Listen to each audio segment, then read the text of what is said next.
Seja bem-vindo novamente, concurso público. Concurso público, vamos resolver o último bloco aqui desta prova, tá? Instituto Federal de Educação, Ciência e Tecnologia, concurso público federal, edital 28 de 2010, e é uma prova para técnico de laboratório para a área de plásticos. Quem vem acompanhando aqui, nós estamos resolvendo da questão 31 até a questão 50, que é a parte técnica de polímeros. Eu acho que deram, se não me engano, acho que uns 4 ou 5 vídeos, né, para resolver todas essas 20 questões. E aqui nós estamos no último bloco, tá? Espero conseguir falar menos e entregar esse bloquinho aqui um pouquinho mais rápido, tá? Se você está me seguindo, se você não está me seguindo, siga o canal, é importante. Se você já está seguindo, comente. Se você já comentou, curta. Se você já curtiu, deixa o sininho ali ativado, porque novos vídeos serão lançados, tudo bem? E compartilha lá no grupo da família, no grupo do trabalho, manda para todo mundo, porque ajuda demais, tá? É de graça, não custa nada, mas me ajuda muito. Então vamos lá. Vamos fazer hoje aqui das questões 45 até as questões 50, tá? Vai ser um pouco mais, eu acho que esse bloco de fato vai ser um pouquinho mais longo, e ele vai falar mais de processamento, tá? Acabaram ficando ali para o final as questões de processamento, acho que conseguiu fazer essa divisão bem bacana. Então vamos lá. 45, no processo de termoplásticos, no processamento de termoplásticos, por extrusão com rosca única, podemos afirmar que. Então vamos lá. Tem 5 afirmativas, nós precisamos ver verdadeiro, falso, verdadeiro, falso. Durante o processamento, o polímero amolece e elimina ar existente entre os grãos que formam o pó ou pellet. A densidade aumenta em torno de 2 até 4 vezes o valor inicial, quando estes grãos entram no barril. Tá? O que a gente está falando é o seguinte, ó. Quando nós temos os grãos aqui, imagine um pote de feijão. Tá? Você tem entre um grãozinho e outro ali alguns vazios, né? Então ele acaba eliminando esse ar, né, existente entre os grãos, e esse valor ali, né, até o pessoal mede ali a densidade aparente da densidade real, varia mesmo de 2 até 4 vezes. Então alguns materiais ali de 1,40, 1,50, 1,70 de densidade, mas com a densidade aparente, né, que é considerando os pellets junto com esses espaços vazios, muitas vezes ali fica em 0,50, 0,30, 0,80, tá bom? Então, essa questãozinha aqui, ela está verdadeira, tá? Ó, vou deixar pintado de verdinho aqui, porque se eu tentar escrever um V, não vai funcionar de jeito nenhum. Ó, então, essa questão aqui, ela está verdadeira, tá? Bolinha verde para verdadeira. Afirmativa 2. 80%. Isso aqui eu lembrei agora. Isso aqui é uma questão polêmica. 80% da energia térmica necessária para transformar o polímero é fornecida por aquecedores externos, resistências, radiadores e tudo mais. Veja bem, radiador acho que até resfria, né? Então você já estaria meio errado por conta disso. Mas não, tá? É apenas os 20%. A maior parte da energia ali térmica, né, o que aquece de fato o material, ele vem do atrito, quando você tem ali o giro da rosca, né, e você vai tendo aquele cisalhamento entre a rosca e o barril, e é esse atrito, esse cisalhamento que gera a energia térmica, tá? Então gera esses 80% é do cisalhamento, tá? Não é de aquecimento externo, de resistência, de nada deste tipo, tá? É por conta do cisalhamento, tudo bem? Então vamos lá. Aqui eu lembrei que essa questão ela tem um probleminha. Então já vamos começar a marcar aqui as alternativas. Ó. A primeira ela é verdadeira, tá? Então a C ela já está eliminada. Deixa eu apagar aqui. A C ela está eliminada e a D também está eliminada. A segunda ela é falsa, tá? Então pode ser sim de fato qualquer uma dessas. Vamos lá. Alternativa 3. O passo da rosca e a profundidade do canal de rosca afetam a taxa de cisalhamento, o calor gerado por atrito e a vazão polimérica da extrusora. Exatamente. Quando você tem ali um movimento relativo entre o filete e o barril. Então, se ele for mais estreito, você tem ali um cisalhamento muito maior. Né? Se ele for um pouco mais alto, você tem um cisalhamento menor. E então sim, afeta a taxa de cisalhamento. afetando a taxa de cisalhamento, como nós falamos no item anterior, vai afetar o calor gerado por atrito, que por sinal é o principal fornecedor ali de energia térmica, de calor, para o seu material derreter, tá? Para o seu material fundir, amolecer, você conseguir processar ele bonitinho. E também altera a vazão volumétrica, ou seja, se você tem uma distância ali, né, de filete de rosca para o barril, você consegue transportar menos material, tá? E é isso que ele está falando, a vazão volumétrica da extrusora. Estamos falando aqui sobre a profundidade do canal.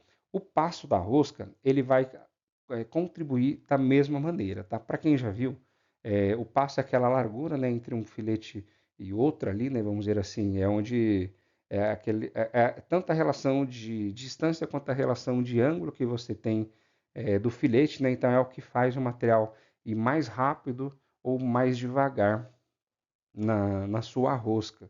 Então, se ele vai mais rápido, se ele vai mais devagar, ele vai ficar menos tempo ou mais tempo sendo cisalhado. Ele vai ficar mais tempo gerando calor ali por cisalhamento ou menos tempo. Tá? E de maneira bastante análoga, se ele vai mais rápido ou menos rápido, ele vai ter uma influência ali na vazão. Né? Então, se ele vai mais rápido, se é um passo que empurra mais o seu material para frente, você consegue ali uma vazão volumétrica maior. Né? Então, tanto o passo quanto a profundidade, ele vai gerar como se fosse um canal, tá? Imagina assim, ó, foi uma maneira que eu aprendi. Se você tiver um cabo de vassoura e aí você enrola uma cinta neste cabo de vassoura, imagina uma cinta bem gordinha, tá? E aí se você pegar 10 metros de cinta e colocar ali, enrolar no seu cabo de vassoura, o que acontece? Você tem uma quantidade ali de material maior, né? Como se fosse a cinta, né? A cinta aqui seria o nosso material fundido. Quando nós analisamos a rosca, o que nós fazemos? É comum de fazer, tá? Nós temos a rosca, que é como se fosse essa cinta enrolada, e nós desenrolamos esse parafuso, nós desenrolamos essa rosca, nós deixamos ela linear, que é como se nós desenrolássemos essa cinta, tá? E deixasse a cinta linear. A largura da cinta, né? Ela está mais relacionada ali ao passo da rosca, né? Então, se você deixar ela entre uma volta e outra, né, quando você vai angulando ela mais ou menos, né, para colocar mais ou menos cinta, está relacionada ao passo da rosca. E a grossura da cinta, ela está relacionada à profundidade do canal, tá? E aí eu acho que fica um pouquinho mais fácil ali para visualizar. Se não ficou mais fácil, peço desculpas, mas a ideia era facilitar, simplificar aqui para vocês, tudo bem? Mas é essa a ideia aqui, então, sim, essa questão ela está certinha, tá? E olha que legal, ó, pode ser tanto a quanto a B quanto a E também, tá? Então, todas aqui. O problema, ele vem agora, tá bom? Quando a temperatura de processamento, rotação de rosca e comprimento do barril são os mesmos, podemos afirmar que as roscas convencionais apresentam maior temperatura do fundido durante a extrusão, quando comparadas com rosca de barreiras. Tá? Ele coloca aqui como verdadeiro. Tá? Mas eu tenho uma certa discordância aqui dessa questão. Tá? Então eu vou deixar ela em laranja aqui e já eu vou deixar um videozinho para vocês verem, tá? Como é que funciona isso daqui. O elemento de rosca, conhecido como madoc, provoca alta mistura e o elemento de rosca do tipo abacaxi provoca alto cisalhamento, tá? Essa questão aqui, ela é falsa porque o elemento madoc, ele provoca alto cisalhamento, tá? Ele só inverteu aqui essa questãozinha. Então, o elemento madoc, ele é usado para você cisalhar mais a sua amostra, tá? E o abacaxi, ele tem aquele elemento que ele tem vários como se fossem uns espinhos ali, uns calombos, que é realmente para ter um fluxo ali um pouco mais turbulento, né? Você ter ali uma mistura mais efetiva, tá? Uma mistura até um pouco mais agressiva. Então ele apenas inverteu, tá? O alta mistura é o elemento abacaxi. Aqui está só invertido, mas essa questão ela está errada, tá? Então essa questão é falsa. Como essa alternativa aqui ela é falsa, então ó, aqui não pode ser, porque a última está verdadeira, e aqui também não pode ser. E aí nos resta a questão B. Só que qual que é o problema e por que eu deixei de laranja? Eu não acho que esse item aqui, ó, ele esteja verdadeiro, tá? Pode ser até que eu tenha entendido errado, pode ser até alguma diferença ali de interpretação, tá? Acontece, mas veja bem, qual que é o raciocínio ali que eu usaria para essa questão. Vamos ler de novo essa questão. Quando a temperatura Quando a temperatura de processamento, rotação de rosca e comprimento do barril são os mesmos, então ele está falando ali de um equipamento muito parecido, né? Uma situação ali de ceteris paribus, né? Podemos afirmar que as roscas convencionais apresentam maior temperatura do fundido durante a extrusão quando comparadas com roscas com barreiras, tá? E qual que é o meu questionamento aqui? E aí por isso que eu não entendi muito bem a questão, tá? Se eu estivesse fazendo essa prova, eu teria marcado a B de qualquer maneira, mas com essa dúvida aqui de falar assim, o que será que a banca quis dizer? Quando nós estamos falando de rosca com barreiras, e é essa parte aqui, ó, essa parte final é que pega na questão. Normalmente nós estamos falando de roscas que o material ele vai ter uma resistência maior ao fluxo. Então, normalmente ele sofre uma mistura maior, ele sofre um cisalhamento maior, ele tem um tempo de residência um pouco maior. Isso faz com que a temperatura ali do fundido ela tende a ser maior, tá? Então, as roscas com barreiras é que tem essa temperatura maior e não as roscas convencionais, tá? Então, esse aqui, na minha opinião, é um probleminha da questão. Tudo bem? Vamos lá. Aqui eu queria deixar já até um outro ponto de vista, um outro ponto de vista ali com vocês. Pode ser que a questão ela pensou na seguinte maneira: por você ter uma rosca com barreira, ter um cisalhamento maior, é você trabalhar com uma temperatura menor, porque você sabe ali que seu material pode aquecer um pouco mais, ou ele pode fluir pela própria pressão que essas barreiras elas vão criar dentro do seu equipamento, tá? Então, eu acho que a questão quis dizer algo nesse sentido, tudo bem? E aí, por você ter esse comportamento, você trabalha com uma temperatura do fundido maior nas roscas convencionais para você conseguir fluir o seu material por conta da pressão ser mais baixa. Aí, quando você tem uma rosca com barreira, você tem uma temperatura ali menor, porque o material ele não flui apenas pela temperatura, mas ele tem um acréscimo de pressão ali, forçando o material que é criado ali, por exemplo, com essas roscas com barreiras. Tudo bem? É só um pensamento aqui. Se alguém entendeu de maneira diferente, por favor, podem me ajudar aqui nessa questão. Tudo bem? Mas é a minha opinião. A banca deixou de fato como a alternativa B, a correta. Tem esse detalhe aqui, ó, desse item ser verdadeiro, tá? Pode-se até entender que sim, é verdadeiro, mas eu não sei se eu entenderia assim de maneira mais seca, tá? Então fica aí o pensamento para vocês. Aqui eu deixei um esqueminha, tá? Tirado do Callister, sobre como que funciona a extrusão. Então você tem um funil de alimentação. Normalmente nós temos 3 zonas aqui, né? De transporte, compressão e dosagem, né? Normalmente a extrusão é um processo contínuo e vai sempre ter perfis, então vai ser tarugos, tubos, canos, espaguetes, né, para depois cortar nos pellets, né, que faz a matéria-prima dos polímeros, placas, chapas, lâminas, filmes, cantos e qualquer outro tipo de perfil com essas geometrias ali, às vezes até para alguma pecinha estrutural, tudo bem? E aqui também eu deixei, depois para vocês conferirem, a variedade que nós temos de elementos de rosca. Então, vejam bem que mudam-se muito os passos, os tipos de construção. Tem roscas que estão mais para carregar, tem roscas que estão mais para amassar, cisalhar o seu material.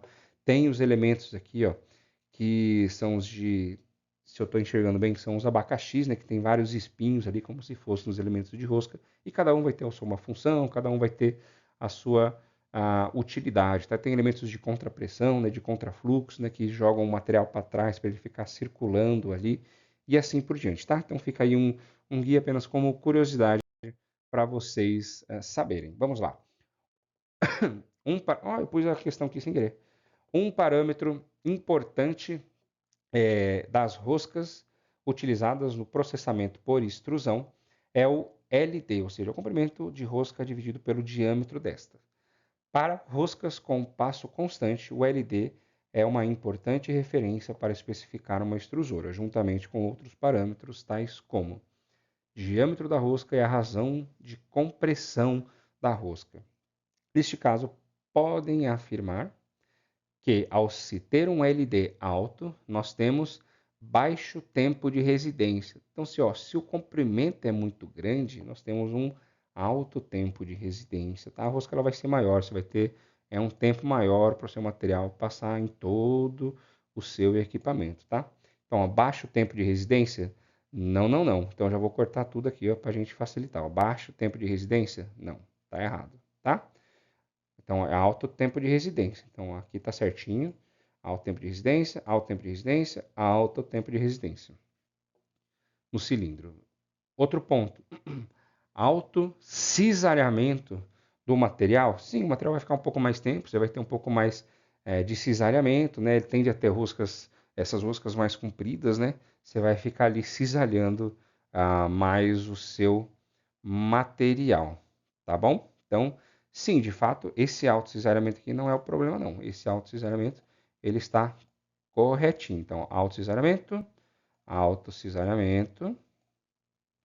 baixo cisareamento, essa daqui está bem errada, né? Não é baixo cisareamento, não. Tá? Baixo cisareamento, não é baixo cisareamento, não. E alto cisareamento aqui, ó. Esse aqui também está certinho. Alto cisalhamento, alto tempo de residência também. Vou marcar tudo com verde aqui para ficar melhor. Depois, no próximo slide, a gente deixa mais bonitinho para vocês. E alta taxa de mistura. Sim, alta taxa de mistura. Vai ficar mais tempo, vai ter mais cisalhamento. O material ele vai misturar mais. Então, vai ter uma alta taxa de mistura. Vai ter uma taxa de mistura maior. Então, tá tudo certinho aqui. Alta taxa de mistura, alta taxa de mistura. E essa questão aqui, para variar um pouquinho, está errada novamente, tá? E baixo gasto de energia. Não, você vai ter mais cisalhamento, vai ficar mais tempo lá dentro. O torque para você movimentar todo esse comprimento de rosca ele tende a ser mais alto. Então, não, vai ter um alto gasto de energia. Tá? Então, não é baixo gasto de energia. Não é. Essa C está completamente errada, né? Não é baixo gasto de energia. Não é baixo gasto de energia. Então, aqui, ó, alto gasto de energia. A alternativa correta é a C. Ou a C. Aí a alternativa E. Certinho? Entendido? Deixei novamente aqui para vocês verem. Então, o que ele está falando aqui na questão é essa rosca ela ser muito comprida, tá? Então, a gente mede o comprimento da rosca, né? Nesse sentido aqui, ó. Comprimento da rosca e divide pelo diâmetro da rosca. Então, quanto maior for, significa que proporcionalmente o comprimento ele é muito maior. Tudo bem? Próxima questão aqui. Máquinas injetoras com rosca podem ter uma válvula de retenção ao final da rosca. Essa válvula é necessária quando a viscosidade do material for muito baixa, a pressão da injeção for muito alta e a relação LD da rosca for pequena. Nestes casos, a válvula de retenção serve para impedir o retorno do material à injeção. Essa questão aqui ela não tem nem muito o que falar, tá? Porque é exatamente essa função da válvula de retenção. Então, a injetora, nós temos uma parte que é a extrusora, né? Que nós vamos plastificando o nosso material e nós temos uma unidade de dosagem bem à frente da rosca. Quando essa rosca ela vai girando, a rosca ela vai indo para trás e você vai enchendo essa unidade de dosagem ali, tá? Que é um espaço vazio, vamos dizer assim. E vai chegar um determinado momento que a injetora ela vai parar de girar e a rosca ela vai funcionar como um pistão. Então, como se fosse uma seringa. Você vai empurrar o seu material para dentro da cavidade do molde. O que acontece é, Quando nós temos aqui, ó, esses casos que a questão fala, então viscosidade baixa, pressão da injeção for alta, a relação LD da rosca for pequena, o material pode ser que quando a rosca empurra esse material para frente, esse material ele não vá para frente. Uma parte vai para frente e uma parte ele tende a voltar para a rosca. Então aquele material ele fica circulando, degradando, estraga, desestabiliza o processo, não é legal. E é por isso que tem essa válvula de retenção. Então ela é uma válvula, na próxima slide deixei uma foto ali, uma válvula que ela volta e ela fica como uma barreira física. Então o material vai para frente, ele não tem por onde voltar, tudo bem? Então, ó, auxiliar a passagem do material durante a plastificação? Não, ela nem atrapalha nem ajuda a passagem do material, tá? Considerando que é uma parte a mais da rosca, ela até atrapalharia um pouco a passagem, tá? Mas não é essa função, não, tá? Não serve para utilizar a passagem, serve para impedir o retorno, tá? Porque o material não fique voltando ali e como se fosse uma ruminação daquele material derretido ali no finalzinho da rosca, né, na unidade de dosagem. Então o material vai para a unidade de dosagem e volta para o final da rosca. Vai para a dosagem e volta para o final da rosca, quando ele deveria, na verdade, estar indo para o molde. C. Impedir o retorno do material? Sim. Durante a plastificação? Não. Ele é durante a injeção.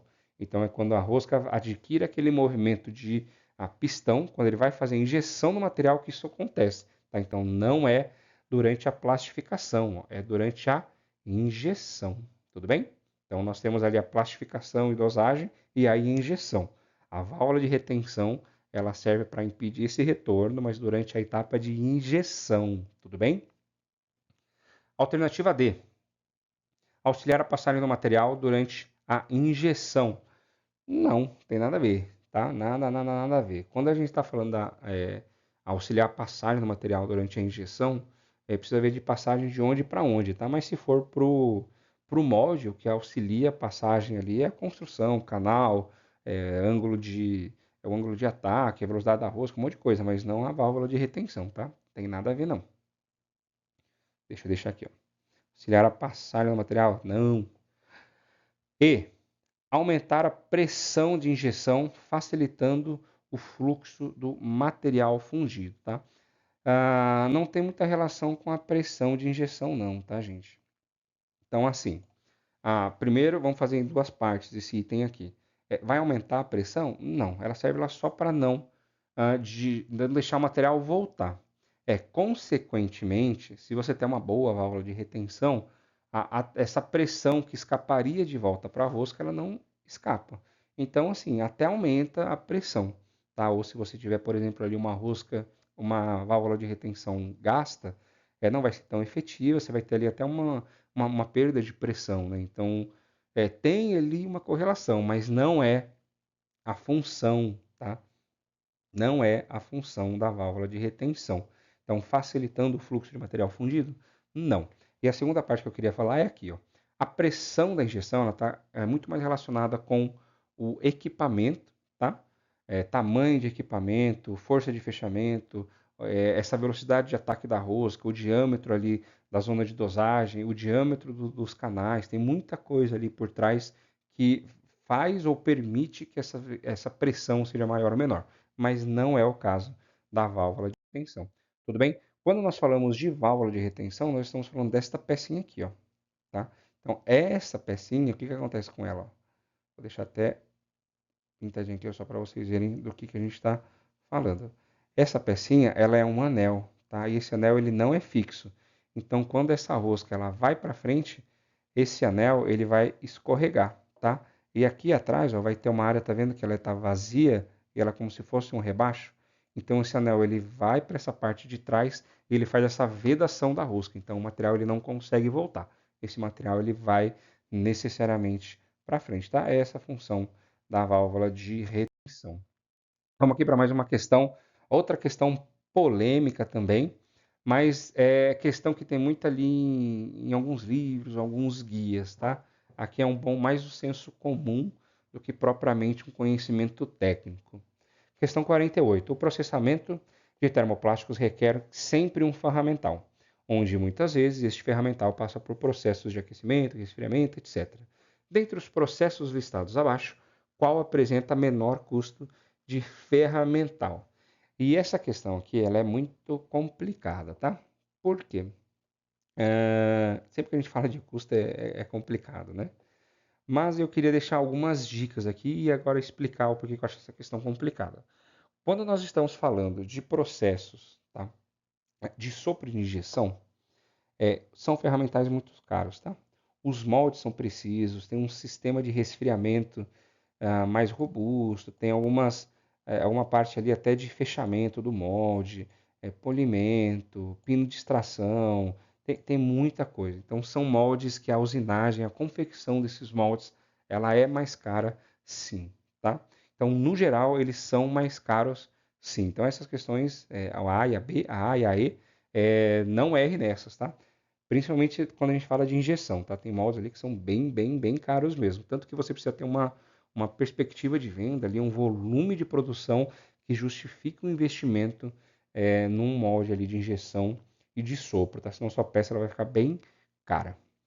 Ah, quando nós estamos falando de extrusão, aí é uma percepção minha, tá? Eu sei que tem gente que vai discordar. Não faz muito sentido a gente falar de ferramental, tá? Porque é mais a máquina, e aí você vai ter ali no final da máquina um cabeçote, uma matriz, alguma coisa para dar o formato, mas ele não, muitas vezes ele não é considerado como ferramental ali, tá? Eu entendo que muita gente chama isso de ferramental, mas não é uma nomenclatura assim mais correta, tá? Se isso for considerado, aí esse processo de extrusão seria o mais barato, tá? Porque normalmente essa matriz, única e exclusivamente a matriz, elas não tendem a ser muito caras não, tá? Enquanto a gente fala de moldes de injeção ali de 200 mil, 1 milhão, 3 milhões, né? E o mesmo vale para sopro, tem matriz ali de extrusão que custa 10 mil, 5 mil reais, dependendo do tamanho do produto, tá? E é por isso que essa questão ela começa a ficar um pouquinho complicada, porque abre um espaço ali para várias interpretações, tudo bem? Se você for considerar ali a rosca, a configuração de rosca, barril como ferramental, aí nós estamos falando ali de extrusoras que o custo vai ficar bem alto ali, tá? 500 mil, 600 mil, 5 milhões, 10 milhões, dependendo do seu equipamento, tá? Então, não é uma boa alternativa para a gente marcar. O problema são essas duas questões, tá? A banca, ela trouxe aqui um conceito geral que moldes de termoformagem, eles têm um custo menor, tá? Que são processos mais baratos, tá? E não tem problema nenhum não, tá? De fato eles são. Só que, dependendo da peça e muitas vezes até do equipamento que você estiver usando, é comum nós termos ali moldes de rotomoldagem que não tem custo elevado não, tá? Então, se a gente estiver falando de uma máquina muito grande, né, um molde muito grande, um molde com resfriamento muito robusto, com sistema de sucção, com sistema de fechamento, sei lá, esses moldes de termoformagem, eles não vão ter um custo muito baixo. Em contrapartida, você consegue ter moldes ali relativamente simples de rotomoldagem, principalmente para algumas peças que são menores, e aí você tem moldes de rotomoldagem que são mais baratos, tá? Então, veja bem, essas duas questões elas poderiam ser marcadas como certa, tá? Mas vamos falar assim, né? Para uma mesma dimensão de peça, para uma mesma realidade ali de equipamento, sim, os moldes de termoformagem eles são mais baratos, tá? Mas a questão é que ela foi no limite do limite aqui da coisa, tá? Então, presta atenção, tá? Lembrando que não discuta com a sua banca, tá? Guarde isso daqui na sua memória, que moldes de termoformagem são mais baratos, tá? E normalmente moldes ali, principalmente de injeção, eles tendem a ser um pouco mais caros, tá? Mas varia ali muito de caso a caso, tá? Não acho que a questão foi muito feliz mesmo, mas vamos entender o que a banca está querendo cobrar. Vamos lá. Durante o processamento de peças plásticas, de processamento de termoplásticos por injeção, podem aparecer me perdi aqui, ó. Problemas de injeção que são perceptíveis na peça que está sendo produzida. Podemos citar como problemas rechupes ou bolhas, marcas de fluxo, falta de preenchimento da peça, etc. Estes problemas normalmente estão associados a três fatores, a saber, máquina, molde e material. Em se tratando de rechupe ou bolhas, assinale o conjunto de fatores que pode ser o causador de defeito, tá? Então vamos lá, vamos começar a entender um pouco essa questão. Em se tratando de rechupe ou bolhas, aqui, ó, rechupes ou bolhas. E aqui ele traz um quadrinho, né, de comparação e tem 3 alternativas. Nós precisamos escolher uma, duas ou três, ou 2 de 3, 1 de 3, ver qual que está certa e qual que está errada, tudo bem? Então vamos lá. Rechupe ou bolhas? Vamos por partes. Alternativa 1. Com relação à máquina, o bico de injeção frio, ele pode dar rechupe ou bolha? Sim, principalmente bolha, tá? O material não funde legal, fica com a ar aprisionado, fica com espaço vazio aprisionado. Então essa questão aqui, ó, ela está certinha. Molde, saídas de ar insuficiente? Sim, se está saindo menos ar do seu equipamento, essas bolhas elas vão ficar lá dentro, tá? Material, excesso de material moído misturado com material virgem? Sim, tem uma diferença de granulometria muito grande. Muitas vezes são materiais até mais degradados que vão expelir ali, né, voláteis, água e tudo mais. Então pode sim causar bolhas. Tudo bem? Então essa aqui também ela está certinha. Deixa eu pintar aqui de verdinho. Tudo bem? Alternativa 2. Então, ó, essa aqui, marcar de verde, essa aqui pode ser sim, tá? Alternativa 2. Velocidade de injeção baixa. Exatamente. Se você tem uma velocidade de injeção baixa, você pode tanto causar bolha, tá? E de maneira até indireta, você poderia causar um rechupe no seu material. Então, essa velocidade de injeção era bastante importante ali para você conseguir preencher bem o molde e até no caso do rechupe, né? Você preenchendo o molde, quanto mais você preenche o molde ali, você evita regiões que possam, durante o resfriamento, contrair mais do que outras, tá? Porque tem menos ou mais materiais. Então, sim, essa questão aqui da máquina está correta. Molde. Bico, né, o canal do molde, muito comprido, tá? Muito comprido.